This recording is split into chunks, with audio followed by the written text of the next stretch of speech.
आदाब नाज़रीन, खास खबरों में आपका खैर मकदम है। वज़ीर-ए-आज़म नरेंद्र मोदी ने कोविड-19 से निपटने के लिए कल कई रियासतों के वज़ीर आला के साथ वीडियो कॉन्फ्रेंसिंग के तवस्सुत से मीटिंग की। मीटिंग में लगातार निगरानी पर जोर दिया गया। वज़ीर-ए-आज़म ने मरकज और रियासतों से मिलकर काम करने को काफ़ी अहम बताया और कहा कि घबराने की कोई ज़रूरत नहीं है। वज़ीर-ए-आज़म ने कहा कि तमाम रियासतों के लिए चैलेंजेस तकरीबन एक जैसा ही है। वज़ीर आला ने भी इस दौरान मरकज के जरिए रियासतों की मदद के लिए वज़ीर-ए-आज़म का शुक्रिया अदा किया। वज़ीर-ए-आज़म ने कौम के नाम अपने खिताब में रियासतों की तारीफ की। वज़ीर-ए-आज़म ने कोरोना वायरस रोकने की कोशिशों के तहत इतवार के लिए जनता कर्फ्यू की अपील को मुख्तलिफ लीडरों की पार्टी लाइन से ऊपर उठकर हिमायत करने की तारीफ की और इसे दो तरफा हिमायत करार दिया। मुल्क में कोरोना वायरस से मुतासिर अफराद की तादाद बढ़कर अब 258 हो चुकी है। और वज़ीर-ए-आज़म नरेंद्र मोदी के ऐलान जनता कर्फ्यू के पेश नज़र मुल्क भर में 21 मार्च की रात 12 बजे से 22 मार्च की रात 10 बजे तक किसी भी ट्रेन की उसके शुरू होने वाले स्टेशन से रवानगी नहीं होगी। हालांकि जो ट्रेनें शनिचर शाम 7 बजे से अपनी मंजिल के लिए रवाना होंगी उन्हें रोका नहीं जाएगा। मेल और एक्सप्रेस रेल गाड़ियां भी इतवार की सुबह थम जाएंगी। 22 मार्च की सुबह 4 बजे से रात 10 बजे के दरमियान चलने वाली सभी मुसाफिर रेलगाड़ियां रद्द रहेंगी। इसके अलावा मुंबई, दिल्ली, कोलकाता, चेन्नई और सिकंदराबाद में कस्बाती रेल खिदमात में भी कटौती की जाएगी। IRCTC ने सभी मेल एक्सप्रेस ट्रेनों में 22 मार्च से अगले नोटिस तक खुर्दनी सहूलतें बंद करने का भी हुक्म दिया है। सभी फूड प्लाजा, जन आहार और किचन सर्विसेज को अगले नोटिस तक के लिए बंद करने का फैसला किया गया है। और UGC के चेयरमैन प्रोफेसर DP सिंह ने तालीमी शोबे में सरगर्म दानिश्वर बरादरी से अपील की है कि वो कोरोना वायरस से निपटने में ताउन करें और समाज में बेदारी फैलाएं। उन्होंने उम्मीद जाहिर की है कि दानिश्वर तबका कोविड-19 के खिलाफ लड़ाई में अहम किरदार अदा करेगा। और नाज़रीन, जनता कर्फ्यू के पेश नज़र एयरलाइन कंपनी गो एयर ने जनता कर्फ्यू के दिन अपनी तमाम परवाजें रज़ाकाराना तौर पर मनसूख करने का ऐलान किया है। इंडिगो ने कहा है कि वो इतवार के रोज जनता कर्फ्यू के पेश नज़र सिर्फ 60% घरेलू परवाजें चलाएगी। इसके अलावा इस वबा की वजह से एयरलाइन की टिकटों की मांग में कमी देखी जा रही है, जिसके मद्देनजर वो इस वक्त अपनी घरेलू परवाजों में 25% कमी कर रही है।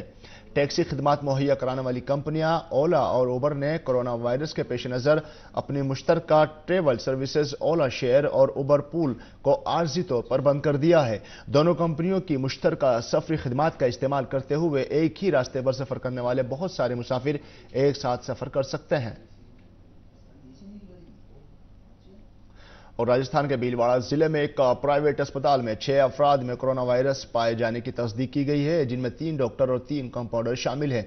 इस मामले के बाद शहर के प्राइवेट अस्पताल को सील कर दिया गया है। शहर में दफा 144 नाफिज है। भीलवाड़ा के अलावा झुंझुनू में भी तमाम समाजी प्रोग्रामों को रद्द कर दिया गया है और लोगों से घरों में रहने की अपील की गई है।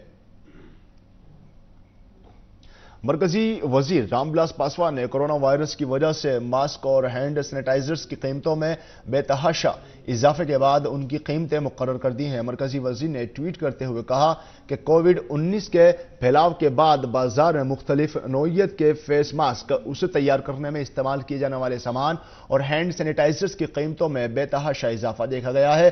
हुकूमत ने इस मामले को संजीदगी से लेते हुए उसकी कीमतें मुतय्यन की हैं।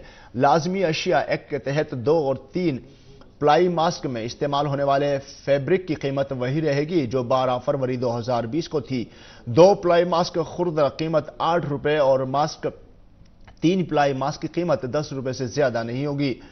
हैंड सैनिटाइजर्स की 200 ml बोतल की खुर्दा कीमत 100 रुपए से ज्यादा नहीं होगी। दीगर नौइयत की बोतलों की कीमत भी यही रहेगी। यह कीमतें 30 जून 2020 तक पूरे मुल्क में नाफिजुल अमल रहेंगी। और दुनिया भर में वबाई शक्ल इख्तियार कर रहे कोविड-19 के खिलाफ जंग में तमाम ममालिक अपनी अपनी सतह पर इक़दाम करके उसके इन्फेक्शन को काबू करने की कोशिश कर रहे हैं। राब्ता कम से कम हो इस सिमत में काम करते हुए जहां मुल्क अपनी सरहदें बंद और आमद रफ्त पर पाबंदी आयद कर रहे हैं, उसके बावजूद इटली में एक दिन में कोरोना वायरस से होने वाले अमवात के एदाद शुमार चीन से भी आगे बढ़ गए हैं। کورونا وائرس نے اٹلی میں کسی بھی دوسرے ملک کے مقابلے ایک دن میں سب سے زیادہ 627 موتیں ہوئی ہیں۔ اٹلی میں اب تک مرنے والوں کی تعداد 4000 ہو گئی ہے۔ اٹلی میں 12 مارچ کو لگائے گئے لاک ڈاؤن کو 25 مارچ تک بڑھا دیا گیا ہے اور تمام شہریوں کو گھر پر ہی رہنے کے لیے کہا گیا ہے۔ تمام طریقوں کے باوجود اٹلی میں نئے معاملے اور مرنے والوں کی تعداد میں مسلسل اضافہ ہو رہا ہے۔ دنیا بھر میں 10,000 سے زائد اموات کے ساتھ وائرس کے انفیکشن کے 2,20,000 معاملے سامنے آ چکے ہیں اور ناظرین اسی کے ساتھ یہ خبرنامہ یہی مکمل ہوتا ہے۔ ہماری پوری ٹیم کو دیجیے اجازت۔ آداب۔